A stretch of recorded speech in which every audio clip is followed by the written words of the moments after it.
사랑하는 성도들, 우리가 일상생활을 하면서 이렇게 딱 눈을 감으면 그 생명체가 보이지 않아요. 그죠? 사물들이 잘 보이지 않습니다. 혹여라도 날아가는 새가 있어도 새의 이동 경로를 볼 수가 없어요. 근데 눈을 딱 뜨면 어떻습니까? 하늘에 이렇게 새가 이동하는 이동 동선을 볼 수가 있어요. 하늘에 비행기가 날아가는 것을 볼 수가 있습니다. 눈을 감았을 때와 눈을 떴을 때가 이렇게 현격한 차이를 느낄 수가 있어요. 우리의 영적인 시각도 마찬가지입니다. 영적인 영안이 떠 있지 않으면 우리가 마주하고 있는 현실을 그냥 그렇게 마주하는 현실로만 받아들이게 돼 있다는 거예요. 우리가 당하는 시련, 또 혹여라도 육신적인 고통, 또 다양한 사건 상황들을 우리가 날마다 마주합니다. 근데 우리 영안이 열려 있지 않으면 그냥 그것은 현실 세계 속에서의 고통인 거예요. 나만 겪는 아픔이란 말이죠. 아무것도 미래가 보이지 않아요. 현실 안에 갇혀있는 자신의 모습만 보이는 거예요. 그런데 영안이 열리잖아요. 그러면 현실 세계에 보이는 그 현실 세계가 현실 세계로만 보이지 않는다는 거예요. 항상 그 현실 세계 속에 우리를 인도하시는, 우리 주님께서 인도하시는 길을 보게 되어 있습니다. 주님께서 인도하시는 미래를 보는 거예요. 그러니까 현실에 있는 내가 마주해야 하는 그 아픔과 시련과 고통도 그렇게 눈에 보이는 것으로 끝나지 않고, 그것이 하나님의 은혜라고 하는 것, 하나님의 축복이라고 하는 것, 먼 미래를 생각해 보게 됐을 때 그것이 하나님의 가리워진 축복이라고 하는 것을 알게 된다는 거예요. 우리 사랑하는 성도들, 우리 고 강영호 박사라고 하는 분, 미국의 국가장외위 정책 차관보로다가 부시 대통령 때 고위급 국무위원이 됐었잖아요. 그죠? 그가 우리가 알다시피 13살 때부터 시력을 상실해서 앞을 볼 수가 없는 분입니다. 근데 그분이 유명한 말을 했어요. 또 유명한 책을 썼습니다. 내 눈에는 희망만이 보입니다. 내 삶 속의 모든 고통은 축복인 줄 알았습니다. 그렇게 고백을 했다는 거예요. 사랑하는 성도들, 시력장애인, 이 시각장애인이 무슨 자신의 삶 속에 희망만이 보입니까? 이게 논리적으로 가능한 겁니까? 이게 상식적으로 가능한 일인가요? 앞이 전혀 안 보이는데 무슨 희망이 보입니까? 근데 그는 우리가 알다시피 독실한 크리스찬이에요. 빛으로 자신의 삶을 인도하시는 그 예수님을 만났고, 예수님께서 자신의 삶을 미래로 인도하시는 그 비전을 바라본 거죠. 그렇기 때문에 자신의 육신적인 시력이 고장났다 할지라도 그 고장난 그 육신적인 시력을 넘어서서 영안을 열어서 우리 주님께서 자신의 인생길을 빛으로 인도하시는 것을 그가 바라본 거예요. 그렇기 때문에 그런 고백을 할 수가 있는 거죠. 사랑하는 성도들, 빛으로 오신 예수님을 통해서 영안이 활짝 열리실 수 있기를 주님으로 축원드립니다. 우리 구약 성경에 보시게 되면 다윗이 시편 27편에서 이런 고백을 합니다. 여호와는 나의 빛이요 나의 구원이시니 내가 누구를 두려워하리요 라고 하는 고백을 볼 수가 있어요. 이 시편 27편의 내용은 어떤 내용이냐면, 다윗이 수많은 원수들, 자신의 장인어른을 비롯해서 수많은 원수들의 겹겹이 쌓여서 도망자의 신세로 살아갈 수밖에 없는 처절한 인생길이 그 앞에 펼쳐졌다는 겁니다. 대외적으로는 수많은 적들이 이미 수많은 전쟁에서 승승장구했기 때문에 수많은 적들이 다윗의 목숨을 노리고 있었고, 대내적으로는 사울 왕이 수많은 군대들을 동원해서 마치 이잡듯이 다윗을 죽이려고 그렇게 명령을 내린 상황이라는 거예요. 그러니까 여기 가도 원수, 저기 가도 대적자, 여기 가도 죽음의 음모, 저기 가도 죽음의 여러 가지 어둠이 늘 언제나 그를 덮고 있었다는 거예요. 그가 누구를 바라봤겠습니까? 그가 의지할 수 있는 사람이 이 세상에는 단 하나도 없는 거예요. 심지어 자신의 아내조차도 자신에게 이로움이 되는 존재가 아니었다는 거예요. 반역자의 신세가 되어서 언제 어떻게 잡힐지 모르는 그 상황 가운데서 누구만 바라봤습니까? 절대자 하나님만 바라본 거예요. 내 눈이 하나님을 바라보나이다. 사방에 우겨쌈을 당하는 거예요. 그가 다니는 모든 발걸음마다 수많은 죽음의 그림자가 따라붙고 다니는 거예요. 그 얼마나 두렵고 얼마나 떨렸겠습니까? 또 더더구나 얼마나 외로웠겠습니까? 오직 내 구원은 하나님이십니다. 하나님께서만이 나의 길을 인도하실 분입니다. 라고 그가 고백을 하는 거예요. 그런데 아니나 다를까 사울에게 붙잡힐 만한 상황이 되면, 사울에게 수많은 그 군대에 의해서 발각이 되어서 자기 목숨이 끊어질 만한 상황이 되면은 우리 하나님께서 사울의 눈을 가려버리시더라는 거예요. 수많은 대적자들이 따라오는 길을 하나님께서 딱 막아버리시더라는 거예요. 다윗은 여기서 뭘 느꼈습니까? 아, 내 인생길을 인도하시는 분은 하나님이시구나. 우리 하나님이 빛이시구나. 우리 하나님이 구원이시구나. 라고 하는 고백을 그가 했던 거예요. 하나님은 나의 빛이요, 나의 구원이라고 하는 고백을 하는 거예요. 근데 다윗의 이 인생 고백서를 나중에 이사야 선지자가 어떻게 미래를 전망하면서 얘기를 하냐면, 이사야 당시만 해더라도 수많은 왕정 시대 가운데 마치 이 이스라엘이 풍전등화와 같은 상황이라는 거예요. 수많은 외세에 의해서 완전 난도질 당하는 그런 상황이란 말이죠. 그런데 그 상황 속에서 이사야 선지자가 하나님을 향한 전망을 얘기하고 있는 거예요. 우리 하나님의 구원의 역사를 고백을 하는 거예요. 어둠의 길을 걷는 백성들이 큰 빛을 볼 것이고, 깊은 흑암에 살고 있는 백성들에게 빛이 비춰줄 것이다라고 고백을 하고 있습니다. 그 빛이라고 하는 건 두 가지 의미가 있어요. 하나는 역사 현실적인 사건이라고 하는 것과, 또 다른 하나는 메시아가 이 땅 가운데 오신다라고 하는 사건인 거예요. 항상 우리는요, 성경의 관점에서 우리가 살아가는 관점을 어떻게 우리가 생각해 볼 수가 있냐면, 항상 현실 속에서 하나님 우리와 함께 하신다라고 하는 관점과, 또 다른 하나는 뭐냐면 그 하나님께서 내 삶을 미래로 인도하신다라고 하는 관점이라는 겁니다. 이 두 가지를 우리가 잊으면 안 된다는 거예요.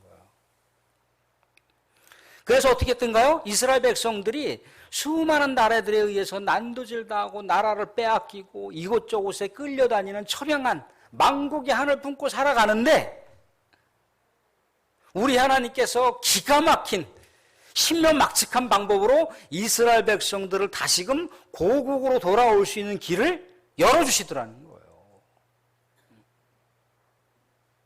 또한 몇백 년 후에 예수님께서 이 땅 가운데 영혼들을 구원하시기 위해서 메시아로 성육신 하시더라는 거예요. 한 치 앞도 내다볼 수 없는 그런 이 어둠의 세계 가운데, 그 어둠의 세계 속에서 뭐를 바라본 겁니까? 하나님의 빛을 바라보는 거예요. 하나님의 빛이 그의 삶을 인도하시는 것을 바라보는 것뿐만 아니라, 민족이 어둠 가운데 있는데 그 민족을 인도해 가시는 하나님을 그가 바라보는 거예요. 그래서 어떻게 했습니까? 예수님께서 아니나 다를까 이사야 선지자가 이런 예언을 하시고 나서 700년 후에 이 땅 가운데 뭐로 오세요? 성육신한 빛의 구원자로 오시더라는 거예요. 빛의 구원자로. 예수님께서 나는 세상의 빛입니다 라고 하는 것은 자신을 과신하기 위해서 뭔가 선언 명제를 하시는 게 아닌 거예요. 나는 이런 사람이야 라고 자신의 존재를 뭔가 자신의 가치를 높이기 위해서 하시는 말씀이 아니라는 거예요. 지난번에도 언급했지만 예수님께서는 자신의 모든 주장이 구약 성경의 모든 내용들을 성취하러 오신 성취자로, 그것을 이루기 위한 하나님의 명령을 집행하는 집행자로 이 땅 가운데 죽어가는 영혼들을 살리기 위해서 오신 메시아라는 거예요. 구원자라는 거예요. 그것을 알리시기 위해서 오신 거예요.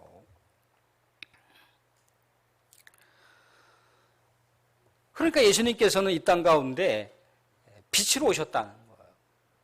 이 땅 가운데 어둠 가운데 살아가고 있는 백성들에게, 세상 가운데 죽음을 향해서 가는 백성들에게 생명길을 열어주시기 위해서, 구원의 길을 열어주시기 위해서, 그 어둠 속에서 빛으로 인도하시는 구원자로, 하나님으로, 메시아로 이 땅 가운데 오셨다라고 하는 것을 드러내셨단 말이죠.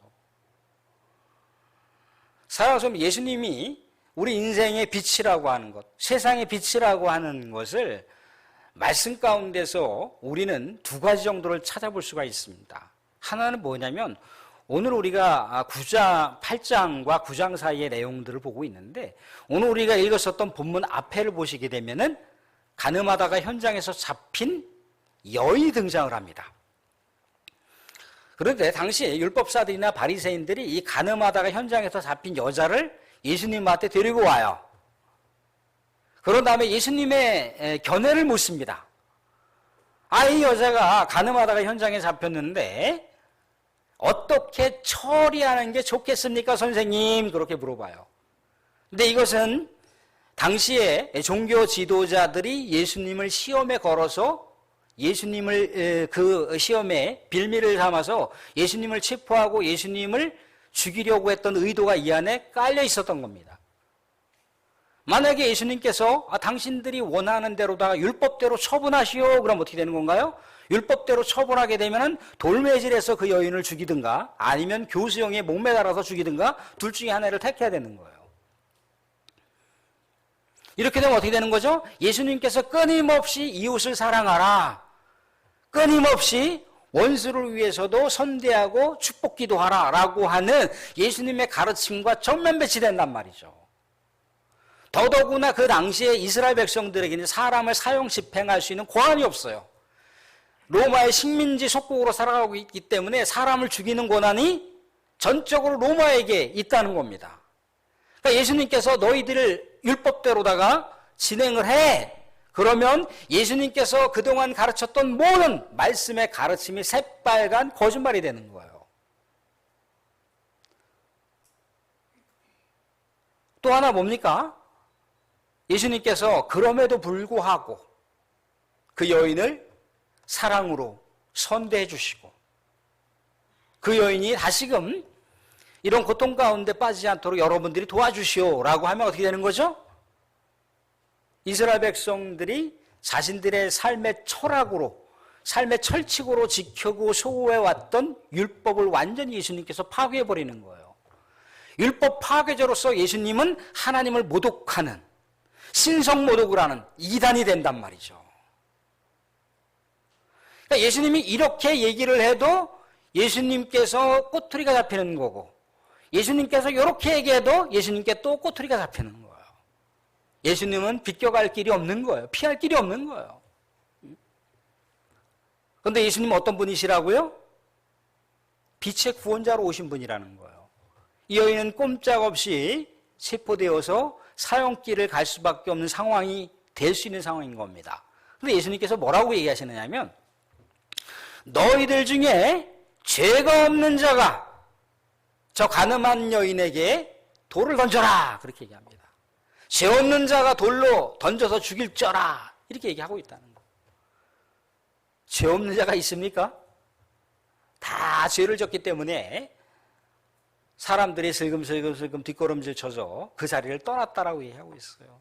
현장에 누구만 남았습니까? 예수님과 가늠하다 잡힌 그 여인만 남아 있어요. 여인이 죽지 않고 죽음의 길을 가지 않고 살 수 있는 길을 우리 주님께서 열어줬습니다. 예수님께서 뭐라고 얘기하십니까? 다시는 이와 같은 죄를 짓지 말라고 얘기합니다. 여인은 정말 많은 사람들 앞에 주홍글씨처럼 낙인이 딱 찍혀서 더 이상 정말 이 사회 속에서 살아갈 수 있는 그런 한 사람으로서의 사회 구성원으로 살아갈 수 없는 형편인 거잖아요. 그죠?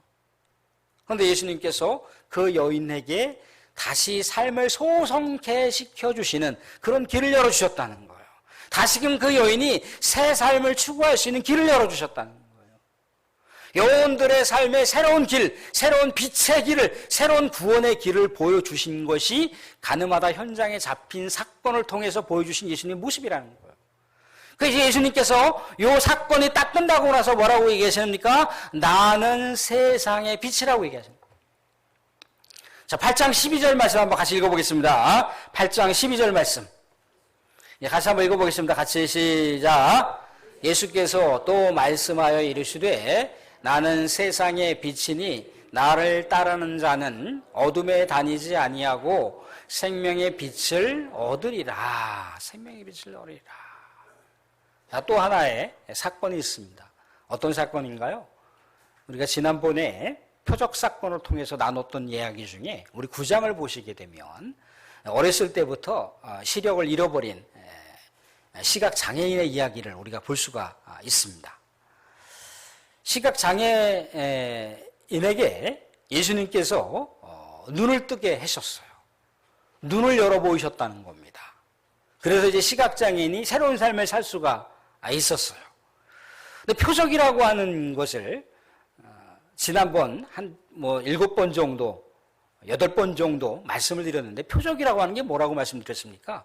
표적이라고 하는 게, 이적이라고 하는 게 그 자체가 목적이 아닌 거죠. 예수님께서 육신적인 질병, 불치병 걸린 사람들을 고쳐주신 게 성경의 궁극적인 목적이 아니라는 거예요. 성경의 궁극적인 목적은 뭡니까? 그 육신을 치료해 주셨던 사건을 통해서 뭘 바라보라는 거예요? 영혼을 치료해 주시고 영혼을 구원하시는 예수님을 바라보라는 거예요. 그게 궁극적인 표적 사건의 방향성과 목적인 거예요. 이전표라는 거예요, 이전표. 그러니까 이 눈먼 시각장애인이 이 시력을 회복했잖아요. 육신의 시력을 회복했잖아요. 그럼 뭘 바라보라는 겁니까? 영안을 열라는 거예요. 예수님을 통해서 영안을 열었어. 이 땅 가운데 육신을 치료해 주시고 회복해 시켜 주시는 그런 분으로 차원을 넘어서서 우리의 영혼을 책임져 주시고 영혼을 궁극적인 구원의 길로 인도하시는 분이 바로 예수님이라고 하는 것을 바라보라는 얘기예요. 예수님 그렇게 영혼을 구원한 구원의 빛으로 세상의 빛으로 오셨다는 겁니다. 예수님께서는요, 그 세상을 뭐라고 얘기를 하시느냐면, 오늘 말씀 다시 한번 보겠습니다. 오늘 말씀 가운데 보시면 23절, 24절을 보시면 세상이 어떤 세상인지에 대해서 얘기하고 있습니다. 같이 한번 읽어보겠습니다. 같이 시작. 유대인들이 이르되 그가 말하기를 내가 가는 곳에는 너희가 오지 못하리라 하니 그가 자결하려는가? 예수께서 이르시되 너희는 아래에서 났고 나는 위에서 났으니 너희는 이 세상에 속하였고 나는 이 세상에 속하지 아니하였느니라. 24절. 그러므로 내가 너희에게 말하기를 너희가 죄 가운데서 죽으리라 하였노라. 너희가 만일 내가 그인 줄 믿지 아니하면 너희가 죄 가운데 죽으리라. 세상은 어떤 세상이라고 했습니까? 세상은 죄가 있는 세상이에요. 그 세상은 예수님이 아니고서는 구원받을 수 없는 세상입니다. 그 세상은 어떻다는 겁니까? 죽음을 향해서, 멸망을 향해서 갈 수밖에 없는 세상이라는 거예요. 예수님께서 해석하시는 세상은 그렇다는 겁니다. 그런데 그 세상이라고 하는 것, 죄가 많은 그 세상은 예수님을 받아들이지 않는 거예요. 예수님을 거부합니다. 그래서 요한복음 1장부터 계속해서 얘기하는 게 뭐예요? 예수님께서 이 땅 가운데 구원의 빛으로 오셨으나 그 백성들이 그 예수님을 받아들이지 않는다는 거예요. 영접하지 않는다는 거예요. 영접하게 되면 하나님의 자녀가 되는 권세를 얻을 수가 있는데 그 권세를 거부하더라는 거예요. 예수님을 거부하더라는 거예요. 그 빛을 거부하더라는 거예요. 그 모습이 오늘 우리가 읽었었던 본문 중에 등장을 하고 있는데 당시 종교 지도자들은 예수님을 거부했습니다. 예수님께서 자신의 존재에 대해서 계속해서 얘기하고 있는 게 뭐냐면 세례 요한이 나에 대해서 증명하고 있다는 거예요. 내가 일으키고 있는 많은 사역들을 통해서도 나를 증명하고 있다는 거예요. 왜 이사야 선지자나 다른 선지자들이 뭐라고 얘기했습니까? 이 땅 가운데 메시아가 오게 되면 여러 가지 파편 조각이긴 하지만 놀라운 치유의 역사가 나타난다는 거예요. 놀라운 생명이 다시금 소생케 되는 역사가 나타난다는 거예요. 그게 예수님께서 육신적인 영혼들, 육신적인 고통 가운데 있는 영혼들을 치료해 주신 사건들이었잖아요. 그죠? 그게 이사야에서 얘기하고 있는 거예요. 메시아가 오시면, 구원자가 오시면 그러한 여러 가지 사건 상황들이 이 땅 가운데 나타난다는 거예요. 또한 하나님의 구약의 말씀을 통해서도 이미 예수님께서 이 땅 가운데 오시는 구원자라고 하는 것을, 메시아가 오신다라고 하는 것을 예고하고 있잖아요. 그죠? 그런데도 유대인들은 받아들이지 않는 거예요. 왜 받아들이지 않습니까? 오늘 말씀 가운데 얘기를 하고 있는데 13절 보시면 이렇게 나와 있습니다. 13절 보시면 13절에 바리새인들이 이르되 내가 너를 위하여 증언하니 내 증언은 참되지 아니하도다. 자기가 자신을 주장하는 건 없어요. 자기가 자신을 이렇다라고 하는 자신의 정체성을 스스로 드러내는 것은요, 뭔가 입증할 만한 상황이 아닌 거예요. 자기가 자신이 그렇다라고 하는데 누가 입증을 합니까? 과거에 어떤 사람들이 자신을 이렇게 높이고자 어떻게 합니까? 내가 청와대에서 파견된 사람이라고 얘기를 해요. 청와대에서 그 사람이 왔는지 안 왔는지 어떻게 입증합니까? 자기가 청와대에서 왔다고 하는 건 자기 주장일 뿐인데. 최근 들어서 가짜 뉴스가 많이 등장하고 있잖아요. 그죠? 가짜 뉴스가. 가짜 뉴스가. 전혀 사실 팩트가 아닌데 그 팩트에다가 여러 가지 양념들을 갖다 발라갖고 그럴싸하게 해서 이렇게 유튜브 같은 데다가 막 방영을 막 하잖아요. 그죠? 뭐 진보든 보수든 다 그래요.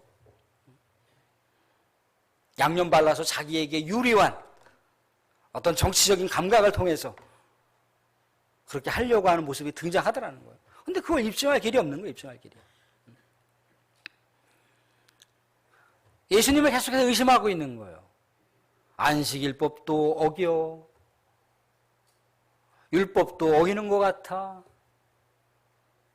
자기가 하나님의 아들이라고 주장을 하고 다녀, 자기가 세상 가운데 온 구원자라고 얘기하고 다녀, 자기가 세상 가운데 빛이라고 얘기하고 다녀. 그걸 누가 받아들이냐는 거예요. 믿을 수가 없다는 거예요.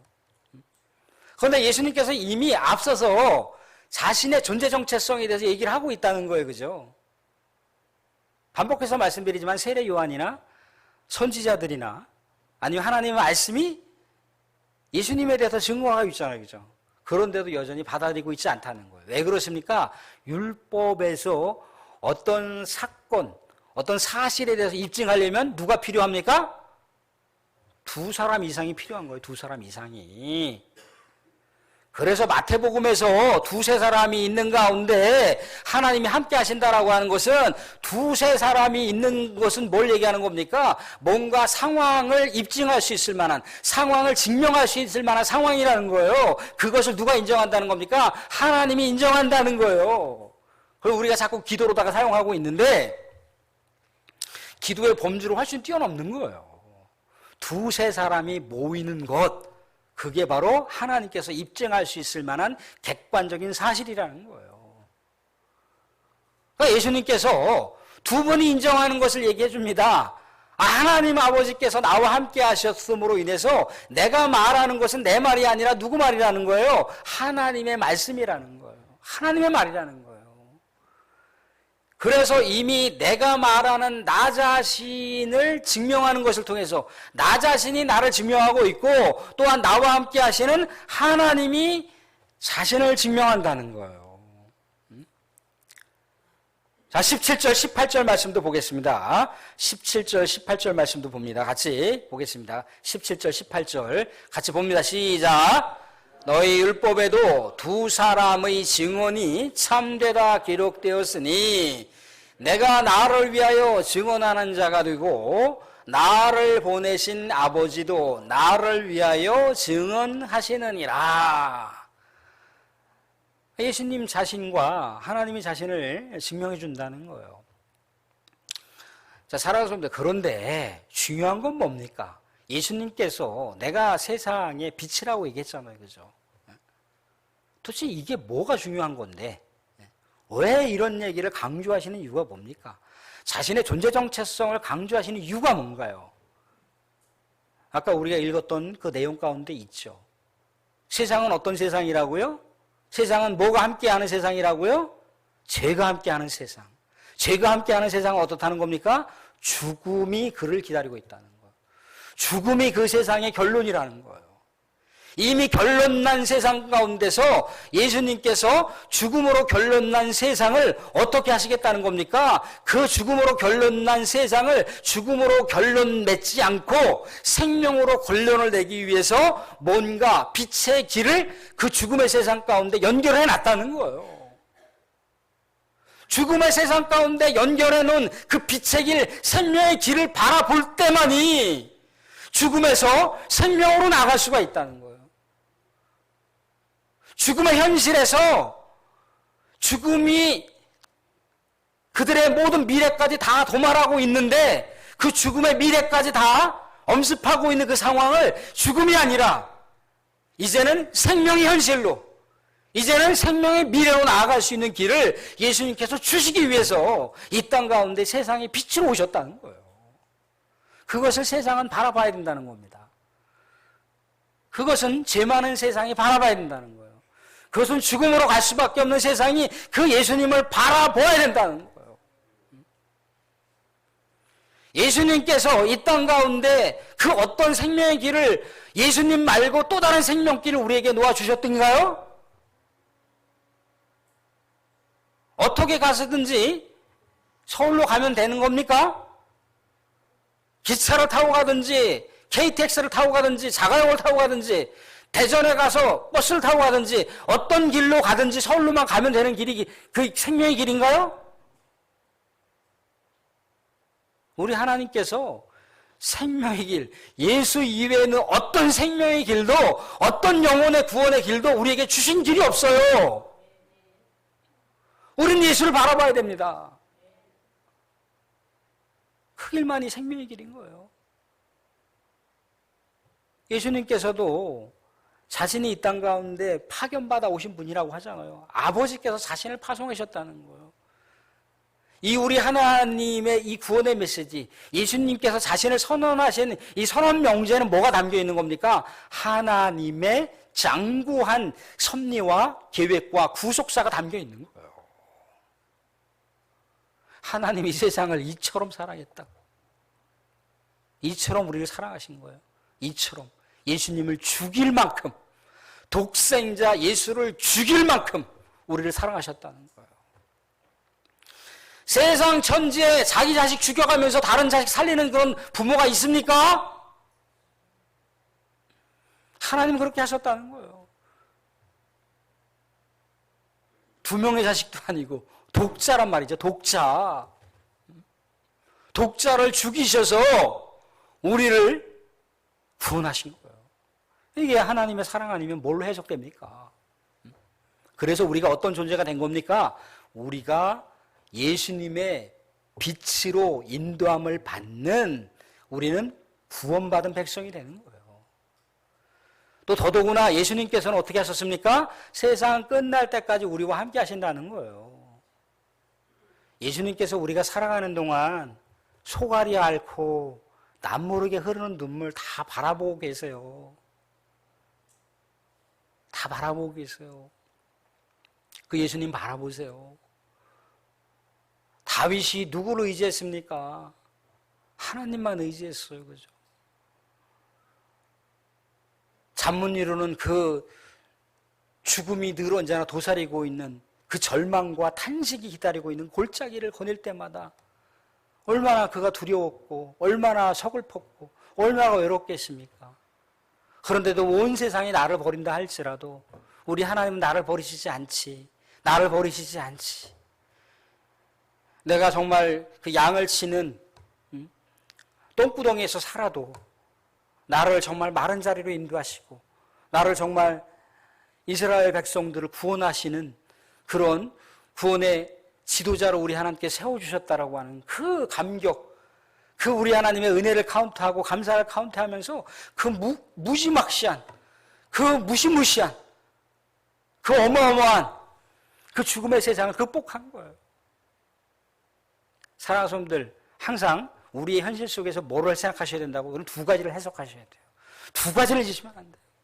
아, 이 현실 세계에서 나를 빛으로 인도하시는 예수님이 나와 함께 하시지.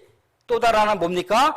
이 현실 세계뿐만 아니라 앞으로도 내가 죽는 그 순간까지도 죽음 이후에도 나와 함께 하신다라고 약속을 하셨지. 그래서 내 인생길은 늘 언제나 어떻다는 겁니까? 비전이 있는 인생인 거예요. 우리의 미래는 장구한 미래가 있는 거예요. 왜? 우린 예수님 때문에 빛의 자녀가 되었어요. 빛의 자녀라고 하는 정체성이 우리에게 있는 거예요. 그래서 어떻게 할 수가 있습니까? 세상 가운데서 빛으로 우리가 살아갈 수가 있는 거예요. 세상 어둠과 죽음의 세상을 어떻게 빛으로 우리가 비출 수가 있는 거예요. 빛의 역할이 아니라 우리가 빛이 된다는 거예요. 그걸 누가 마련해 주셨다는 겁니까? 빛으로 오신 예수님께서 우리를 그렇게 하셨다는 거예요. 사랑하는 성도들, 또 한 주간 살아가시면서 세상 어둠과 죽음의 세상을 빛으로 환하게 비추실 수 있는 저와 여러분들이 될 수 있기를 주님으로 축원드립니다.